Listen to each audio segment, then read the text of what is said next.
अस्सलाम वालेकुम, मैं हूं Iqbal. Program expo this week में हम मौजूद हैं एक्सपो सेंटर कराची में, जहां हम आपको दिखाने जा रहे हैं एक बहुत ही मुनफरिद नुमाइश and that is PIMEC, Pakistan international maritime expo and conference. ये पाइमेक की वेरी फर्स्ट एग्जीबिशन है जिसका मकसद पाकिस्तान के समंदरी रास्तों पर ट्रेड रूट को बढ़ाना, ब्लू इकॉनमी के जरिए इक्तिसादी सरगर्मियों में इजाफा करना, पाकिस्तान की कोस्टल बेल्ट जो कि 1000 किलोमीटर से भी तवील है उसका बेशतर हिस्सा अनडिस्कवर्ड है, वहाँ पे रोज़गार, सकाफत और सयाहत को फ़रोग देना। पाक बहरिया और मिनिस्ट्री ऑफ मेरीन अफेयर्स के ज़रिए तमाम ऑर्गेनाइज़ की गई इस एग्जीबिशन में और क्या कुछ मौजूद है, आइए चलकर डिस्कवर करते हैं।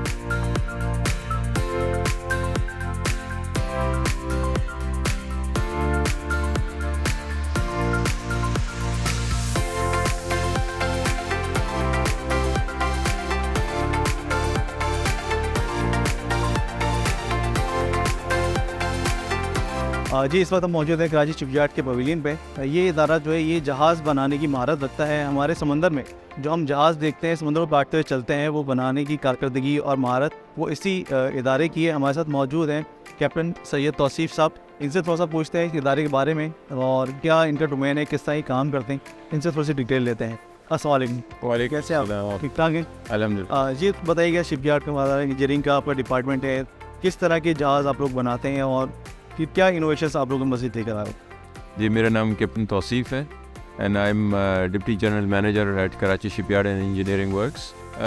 जैसे कि हम पहले भी बात कर चुके हैं, 1956 से कराची शिपयार्ड इस कौम को, इस मुल्क को सर्व कर रहा है। हम मुख्तलिफ़ साइज़ की शिप्स पाकिस्तान नेवी के लिए और इसके अलावा जो सिविलियन सेक्टर है, कमर्शियल सेक्टर में, इसके अलावा आर्मी के रिवरीन ऑपरेशंस के लिए उनके लिए शिप्स और वेसल्स मुख्तलिफ साइज़ के बनाते हैं। हमारे पास कैपेसिटी 26,000 टन के शिप्स बनाने की है और इस वक्त तो हमारी रिपेयर और maintenance facility after ship lift and transfer system installation के बाद इस वक्त हम तकरीबन 13 पार्किंग हमारी एडिशनल आ गई हैं, तो कैपेसिटी काफ़ी इन्हेंस हो गई है। तो इंशाल्लाह hopefully we are expecting further raising of requirements within country also outside country also.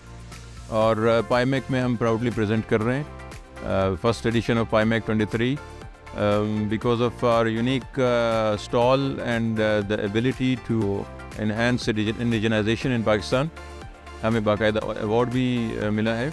इस वक्त स्टॉल पे जो आप पीछे मेरे बिल्कुल बैक साइड पे जो देख रहे हैं, this is actually a model of the ship which is already being made, designed in Pakistan. It is called as Jinnah class frigate, completely designed in Pakistan and it will be built in Pakistan.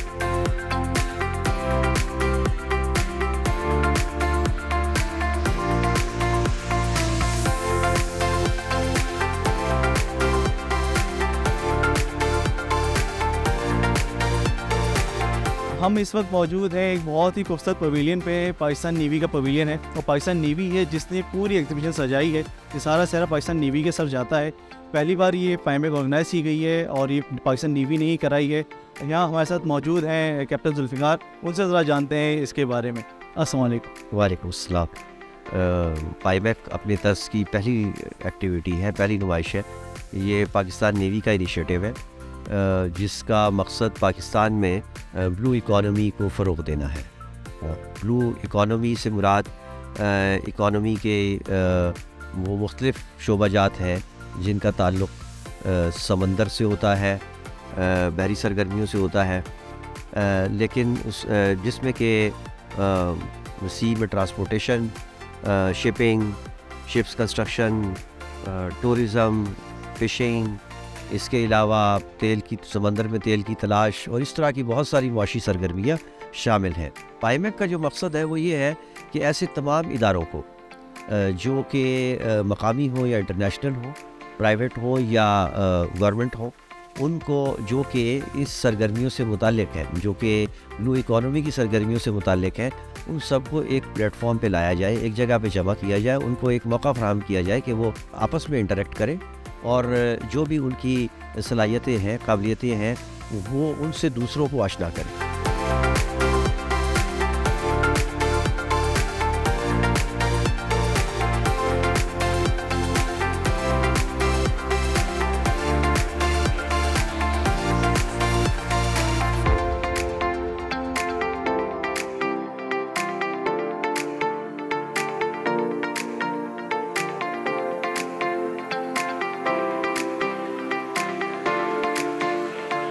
Gwadar शहर जो है हमारा वो इस वक्त trade और tourism के हवाले से सेंटर ऑफ अट्रैक्शन है।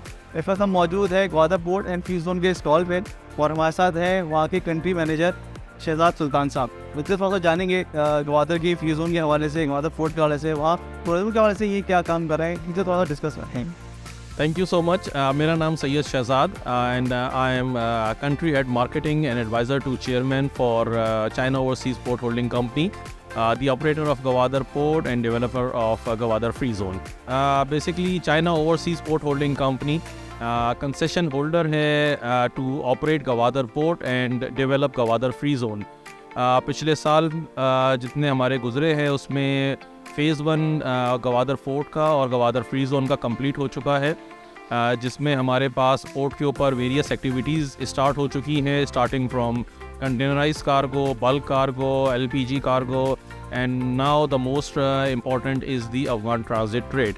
हमारे पास यहाँ पर पिछले 2 दिन में डिफरेंट एम्बेसडर्स आए हैं सेंट्रल एशियन स्टेट्स के, उज़्बेकिस्तान, ताजिकिस्तान के, और जिन्होंने बड़ा कीन इंटरेस्ट शो किया है अपने ट्रांजिट वॉल्यूम्स को, not for imports but for exports as well. अच्छा शहजाद, थोड़ा टूरिज्म के हवाले से बताइए, टूरिज्म की क्या डेवलपमेंट है, क्योंकि गवादर का एक तो जो कोस्टल लाइन है वो बहुत रिच है, इसके अलावा बलूचिस्तान जो है वो हमारे टूरिज्म के हवाले से बहुत है, वो इसके हवाले से थोड़ा बताइए। देखिए, सबसे ज़्यादा जो इम्पोर्टेंट है वो ये पाइमेक, जिसने ब्लू इकोनॉमी को एक नया फेज़ दिया है, और यहाँ पर टूरिज़म के हवाले से सबसे ज़्यादा मैं थैंकफुल हूँ गवर्नमेंट ऑफ बलूचिस्तान का और बलूचिस्तान बोर्ड ऑफ इन्वेस्टमेंट का, जिसने हमें वेरियस एवेन्यूज़ दिए हैं in terms of fisheries, coastal development, tourism. अभी recently Balochistan coastal development authority ने भी वेरियस प्रोजेक्ट्स अपने इंट्रोड्यूस किए हैं अलॉन्ग द कोस्ट, और सबसे लास्ट ईयर जिस तरह आप लोगों ने कवर भी किया था, मैंने देखा था पाकिस्तान बोट रैली को, डेफिनेटली वो भी एक प्राइवेट सेक्टर की तरफ से बहुत बड़ा इनिशिएटिव है कि जो हमारे अनटैप्ड एरियाज़ हैं उनको एक्सप्लोर करने के लिए, क्योंकि खाली उनको हमने एक्सप्लोर नहीं करना है, हमने सस्टेनेबिलिटी लानी है, और सस्टेनेबिलिटी लाने के लिए जो सबसे बड़ा स्टेक होल्डर है वो है लोकल, वहाँ का वो लोकल फिशरमैन है या वो लोकल वहाँ का जो इस वक्त कम्युनिटी है, जिनको हमने सामने लाना है, फ्रंट पे लाना है, इकोनॉमिक एक्टिविटीज़ क्रिएट करनी है ताकि वो उस इकोनॉमिक एक्टिविटीज़ का बेनिफिशियरी बने।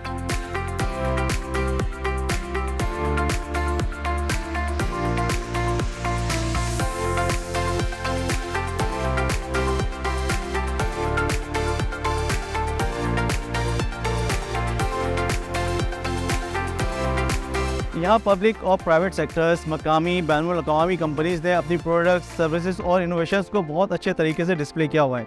इसी तरह के एक बहुत ही खूबसूरत स्टॉल पे मौजूद है पाकिस्तान बोट रैली और फिशिंग एसोसिएशन पे। इन्होंने अपनी चीज़ों को बहुत ही अच्छे तरीके से डिस्प्ले किया हुआ है, लोग आ रहे हैं, देख रहे हैं। आइए ज़रा चल के हम भी डिस्कवर करते हैं।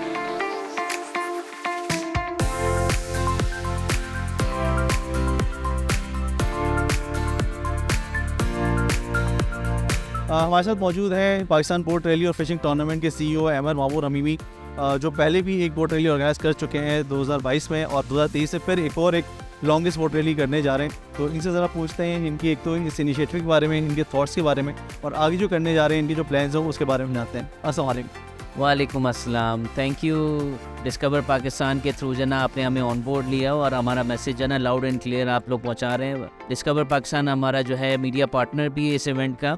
आपके चैनल के तो वजह से बताना चाहूँ कि हमने जो लास्ट सीज़न की जो बोट रैली की थी उसमें बहुत हमें पजीराई मिली। उसमें हमने कराची से लेके गवादर तक की एक रैली की थी, जिसमें हम लोगों ने चरना आइलैंड, अस्तौला आइलैंड, ये सारे डिस्कवर किए थे। एक मंबर आइलैंड भी करना था लेकिन वो किसी वजूहत की वजह से नहीं कर पाए। उसमें हमने 5 दिन और 4 रातों का सफ़र था, बड़ा एडवेंचरस किस्म का सफ़र था, जो कि उसी के अंदर हम लोग बोट के अंदर ही जो ना वो रह रहे हैं, खा रहे हैं, पी रहे हैं, हंस रहे हैं, खेल रहे हैं, तो बड़ा एक्साइटिंग था। वो चीज़ अभी तक जो ना वो दिल से नहीं उतर रही है। खैर, मैं अभी का जो ना आपको बताता हूँ कि अभी हम लोग कराची से निकलेंगे चरना आइलैंड। चरना के बाद हमने जाना है डाम। बड़ी खूबसूरत लोकेशन है जहाँ पे रेगिस्तान के साथ मिल रहा है आपका समुंदर, और सामने लगून है जहाँ पे डॉल्फिन्स हैं, पेलिकन्स हैं, और उसके साथ साथ मैंग्रोव्स हैं, और मैंग्रोव्स के आगे रेंज के साथ पहाड़ लगते हैं। यानी कि इतनी छोटी सी जगह के ऊपर इतनी सारी चीज़ें मिलना बहुत एक मुश्किल काम है। तो वहाँ पर हम लोग नाइट स्टे करेंगे, एक और नाइट स्टे करेंगे, वहाँ पर हम लोग बीच क्लीनिंग करेंगे, सफाई करेंगे, घोस्ट नेट्स निकालेंगे। WWF के साथ हमारा एक प्रोग्राम है जिसको जना हम लोग घोस्ट नेट निकालने का, तो उसको करेंगे। और काफ़ी सारे दोस्तों को बुलाया है बाय रोड, 4x4 वालों को, PMSA को जैसे अभी इनविटेशन दी है, फैमिलीज़ को वहाँ पे बुलाएंगे। मीटअप है वहाँ पे, तो वहाँ पर हम कायाकिंग करेंगे, रोइंग करेंगे, स्नॉर्कलिंग करेंगे, वाटर स्पोर्ट्स करेंगे, जेट स्की का भी प्लान है हमारा, जेट स्कीज भी हम लोग लेके जाएंगे। तो it will be a fun event. मैं अब बात करते चलो पाईमैक की। पाईमैक जो है वो मेरी टीम कह रही थी कि यार पाईमैक में आपको जाने की क्या ज़रूरत है, ख़र्चा होगा। बाय द वे जितना भी हम लोगों ने स्टॉल लगाया है इधर, जिसको अल्हम्दुलिल्लाह फर्स्ट प्राइज़ जो है ना वो हमें मिला है बेस्ट स्टॉल का, तो ये सारा ख़र्चा जो है ना एसोसिएशन ने ख़ुद किया है। अभी तक हमारे पास कोई स्पॉन्सर मौजूद नहीं है। टीम ये कह रही थी कि जना आप फजूल में जा रहे हो, लेकिन अब उनको समझ में आ रहा है, रियलाइज़ हो रहा है कि हमारे साथ कितने सारे डॉट्स कनेक्ट हुए हैं। जैसे अभी फॉरेस्ट वाले आए हुए थे, फॉरेस्ट के DG वाले, बोल रहे हैं कि जना हमें मैंग्रोव प्लांटेशन में आपकी जना हेल्प चाहिए। अभी ओशनोग्राफी वाले आए थे, बोल रहे थे कि हमें मैपिंग करनी है अपनी सी बेड की, तो हमने बोला हम तो ये फ्री में करते हैं, यानी कि हमारे तो सोनार्स लगे हुए हैं, वो आपको लोग मैप करके हम आपको डेटा दे देंगे। इसी तरीके से और बहुत सारे डिपार्टमेंट्स आए हमारे पास, फिशरीज़ आए हमारे पास, हमें बताएं कि कहाँ पर जना वो इलीगल फ़िशिंग हो रही है, कहाँ पर जना वो कहाँ पे जना मच्छरों को जेटीज़ की ज़रूरत है। KPT चेयरमैन आए, वो कहते हैं कि आप मुझे बताएं कि जना वो मैं आपको 2 जेटीज़ बताता हूँ कि आप 2 जेटीज़ है ना वो जहाँ पर भी लगाना चाहें वो मेरी तरफ से होंगी, KPT की तरफ से। तो हमें पता है कि जना वो कहाँ पे लगनी है, यानी कि इतने सारे डॉट्स पाईमैक से कनेक्ट हुए। फ़िशिंग के लिए जो जाते हैं लोग, जो मछली पकड़ने के लिए जाते हैं, मैं उनके लिए एक मैसेज देना चाहूँ कि उनके लिए बहुत सारी चीज़ें अब सहूलियात आ रही है। जैसे कि मजार के ऊपर आपको जना वो लो टाइड के अंदर आप नहीं निकल सकते, आपकी जना वो कश्ती फंस जाती है, तो हम लोग वहाँ पे बंदोबस्त कर रहे हैं। मुबारक विलेज के लिए मैसेज दूँ कि जना वहाँ पर हम लोग जना भी KPT के साथ मिलके जना एक वहाँ पे जेटी बना रहे हैं। एक और जेटी बन रही है हमारी इंशाल्लाह, ये चाइना पोर्ट SAPT की तरह, जो डिफेंस क्लिफ्टन के लोग वो ऑल द वे किमाड़ी जाते हैं, फिर मनोड़ा जाते हैं, तो यहीं से उनको कश्ती मिलेगी, डायरेक्ट मनोड़ा चले जाएंगे। तो इतनी सारी चीज़ें जो ना वो हैपनिंग हो रही है जस्ट बिकॉज ऑफ पाईमैक। तो आई होप कि फ्यूचर बहुत अच्छा होगा, और इसी साल इंशाल्लाह हमारा सीज़न 3 भी होगा। Season 3 will be in November, जिसकी मैं अभी से अनाउंसमेंट कर दूँ। We will be taking our boats from Karachi, Gwadar, Muscat. इंशाल्लाह हम लोग 2 कॉन्टिनेंट्स को आपस में जना वो ज्वाइन करेंगे, एशिया एंड मिडिल ईस्ट। तो हमारे उधर भी दोस्त इंतज़ार कर रहे हैं और इधर भी दोस्त जना वो देखेंगे। इंशाल्लाह it will be a big event.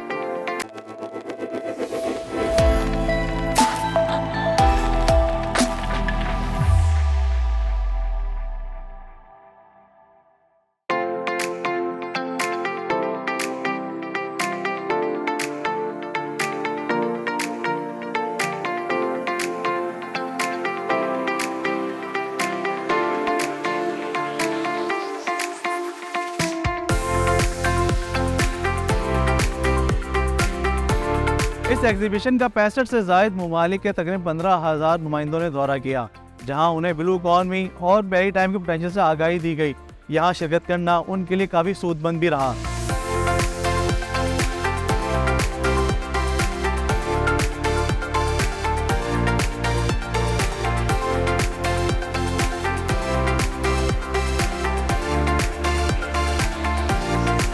मेरा नाम जमाल रफ़ीक है। मैं यहाँ पे एज अ वाइस प्रेसिडेंट रेफिडेव को रिप्रेजेंट कर रहा हूँ, और हम लोग बेसिकली हाईटेक R&D कंपनी है। हमारी बेस इस्लामाबाद में NSTP national science and technology park within NUST university के अंदर एक फैसिलिटी है, वहाँ पे है। और जो हमारी मेन फोकस है वो दोनों एरियाज़ में है, सॉफ्टवेयर और हार्डवेयर में। तो हमारे 2 डिवीजन है, एक तो हार्ड मोस्टली डिफेंस सेक्टर को देखती हैं, और एक है जो कमर्शियल सेक्टर में, जिसमें कॉन्ट्रैक्ट मैन्युफैक्चरिंग और PCB मैन्युफैक्चरिंग का भी है, और इसकी R&D है। रिसेंटली हमने इंतहाई हाईली एफिशिएंट एनर्जी फ़ैन्स और होम अप्लाइंसेस पे हमारा फोकस रहा है, और ये सक्सेसफुल R&D के तहत जो हम लोगों ने अभी सोल्यूशन इंट्रोड्यूस करवाया है, जो हाईली एफिशिएंट है तमाम फ़ैन्स के लिए, जो सीलिंग फ़ैन्स नॉर्मली यूज़ होते हैं। तो मुख्तलिफ ब्रांड्स को हम लोगों ने एवेलुएट करके देखा है कि एक नॉर्मल पंखा कम से कम 80 से लेकर 120 वाट तक कंज्यूम कर रहा होता है। सेम फ़ैन अगर ये वाली किट यूज़ करता है, सर्किटरी यूज़ करता है, तो उसकी जो एनर्जी कंजप्शन है वो 120 से कम हो के तकरीबन 50 या 55 वाट रह जाती है। तो एज एन एग्जांपल कि ये कितना बड़ा इम्पैक्ट जनरेट कर सकती है। अगर मैं कराची की मिसाल लूँ तो इस वक्त एस्टिमेटेड इसमें 4 करोड़ हाउस होल्ड हैं, तो ऑन एवरेज अगर एक घर में सिर्फ 2 पंखे भी लगे हों तो टोटल 8 करोड़ पंखे हैं जो 120 से 140 वाट पे इस वक्त चल रहे हैं। अगर आप सिर्फ इन्हीं पंखों को वापस एनर्जी एफिशिएंट कर दें तो जितनी एनर्जी सेव होती है ये तकरीबन 2 डैम्स, जो मीडियम एवरेज लेवल के 2 डैम्स जितनी इलेक्ट्रिसिटी प्रोड्यूस करते हैं। अगर एक लेमैन टर्म्स में बात करूँ तो इतनी एनर्जी आप सिर्फ कराची से आप सेव कर सकते हैं। और जस्ट इमेजिन कि अगर यही चीज़ हम लोग इम्पैक्ट डालें पूरे पाकिस्तान के ऊपर, तो जो एनर्जी के रिसोर्सेज हैं हमारे लिमिटेड रिसोर्सेज हैं जिससे लोड शेडिंग्स हो रही होती है, इंडस्ट्री को हम लोग फीड नहीं कर पा रहे होते, जिससे ओवरऑल मुल्क की इकॉनमी में एक बहुत बड़ा असर पड़ रहा होता है। तो ये डेफिनेटली ये एनर्जी अगर हम लोग सेव करें तो ना सिर्फ इससे एनर्जी सेव होकर इंडस्ट्री फ्लरिश करेगी, बल्कि एक बंदा जो मंथली 10,000 बिल पे कर रहा है वो हो सकता है उसको सिर्फ 5,000 या 6,000 बिल एग्जैक्टली वही सर्विसेज के साथ, वही एयर फ्लो, वही RPM, वही सर्विसेज उसको मिल रही होगी, लेकिन उसका ओवरऑल जेब पे खर्चा कम होगा और एक ग्रीन एनवायरनमेंट जनरेट होगा जिसमें क्लाइमेट के लिए कार्बन एमिशन में भी कमी आएगी डेफिनेटली। और ओवरऑल ये इसके साथ साथ जो दूसरा इम्पैक्ट आ रहा है कि ये चूँकि पाकिस्तान में इलेक्ट्रॉनिक मैन्युफैक्चरिंग को कभी भी एज अ इंडस्ट्री रिकगनाइज नहीं किया गया, लेकिन अल्हम्दुलिल्लाह हमारी कंपनी इसमें एक मेजर कंट्रीब्यूट कर रही है। बीइंग एन इंडिजिनसली इस चीज़ को हम लोगों ने जो डेवलप किया है, पाकिस्तान में इंडस्ट्री फ्लरिश करेगी, पाकिस्तान का टैलेंट यूज़ होगा और जो हमारी फॉरेन डिपेंडेंसीज है इंशाल्लाह ताला वो भी ख़त्म होगी। तो ये एक बहुत सारे एंगल से अगर देखा जाए तो हम लोग अपनी पूरी कोशिश कर रहे हैं सोसाइटी में, पाकिस्तान में कंट्रीब्यूट करने के लिए। और अल्हम्दुलिल्लाह मैं बड़े फ़ख्र से ये बात करता हूँ कि जो टैलेंट अल्लाह ताला ने हमें दिया है, जो हमें रिस्पांस मिल रहा है मार्केट से और जिस तरह से इसकी एक्सेप्टेंस आ रही है, मैं बहुत ज़्यादा होपफुल हूँ इंशाल्लाह ताला पाकिस्तान में आके बहुत अच्छा एक पॉजिटिव इम्पैक्ट लेके आएंगे।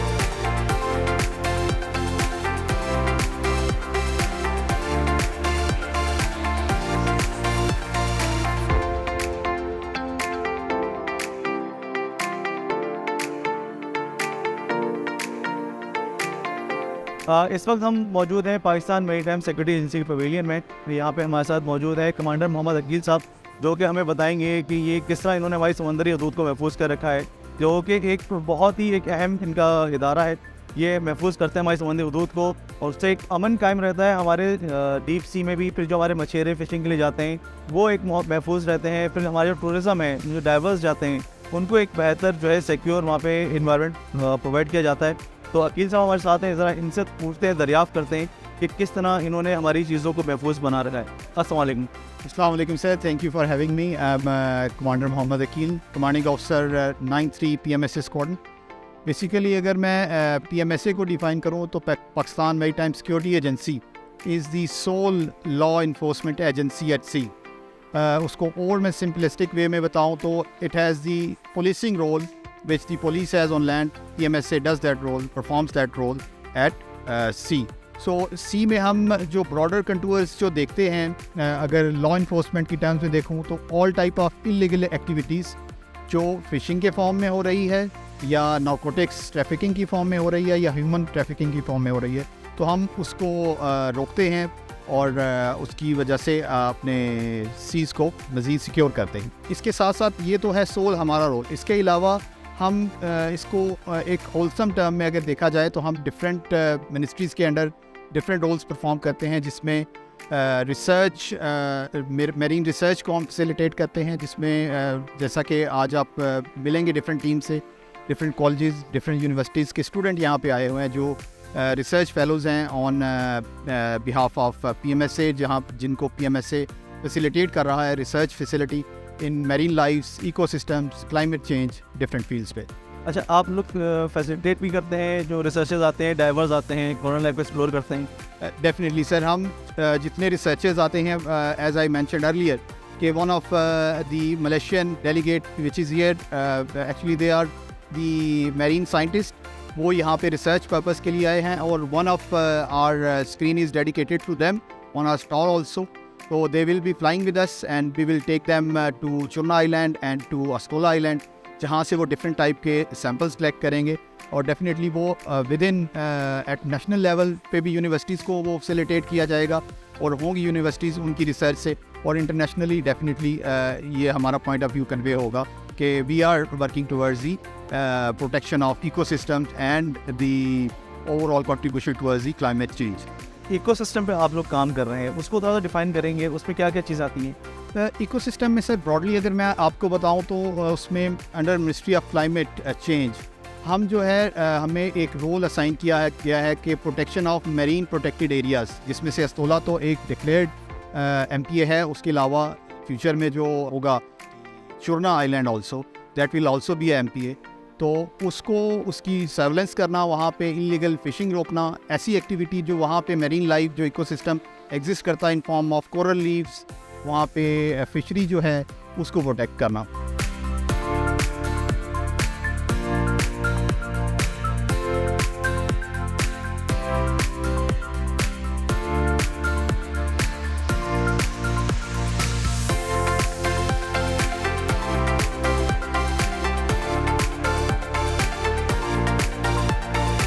पाईमैक के पहली कॉन्फ्रेंस है और इसका सबसे अच्छी बात यह है कि it has provided a platform जिसमें एकेडमिया इंडस्ट्री के साथ वो साइड बाय साइड है.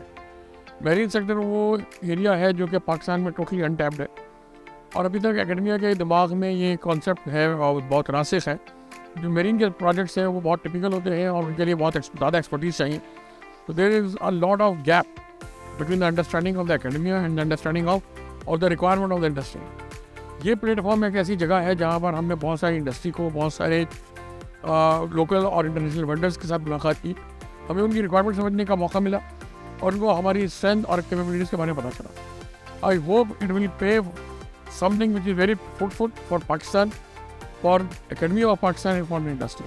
It is I believe a great lead towards the industrialization and local industrial development. अगर इससे जो हमारी इंटरेक्शन हुई है लोकल इंडस्ट्री से, इंटरनेशनल वेंडर से, उसमें से अगर 10% भी सक्सेसफुल हो जाती है तो आई होप कि we will be able to grab a great opportunity which is unprecedented.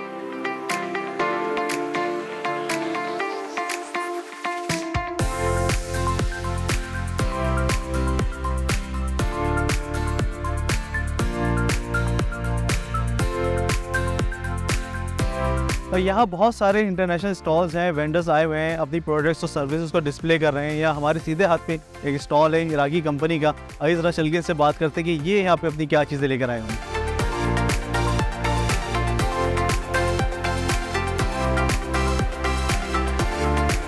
This is our second or third visit to Pakistan, and we found very nice city as well. The food is very delicious, as well the people, very kind people, very kind, very helpful. And we are here today for this great exhibition for PIMEC, and really is very good, excellent, organized by all the parties, including the Pakistani Navy and the others organizer. And we are happy here. We have this booth. We participate under Al Zamali Group, the Iraqi company, and under the Iraqi flag. And this is the first time that Iraqi company participate this kind of exhibition in Pakistan. We are very proud. We are very happy.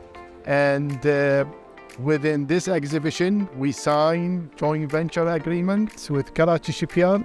And we are look for the future business with our brother Pakistani, and for the development, the relationship between Iraq and Pakistan. And we hope that for more benefit and for more development for the people in Pakistan, we have all the facilities for the experience in shipbuilding, and we want to develop the skills of our brother Pakistani in the field of marine and especially in the military.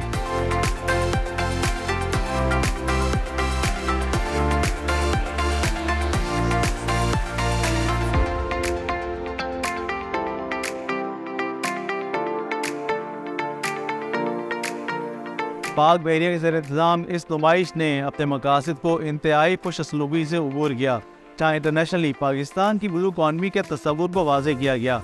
यही रास्ता है जिस पर चल के पाकिस्तान तेज़ी से तरक्की और कामरानी की राह पे गामज़न हो सकता है. उम्मीद करते हैं आपको हमारी आज की एग्जीबिशन पसंद आई होगी. आपसे फिर मुलाकात होगी एक नई एग्जीबिशन के साथ. तब तक के लिए अल्लाह हाफ़िज़.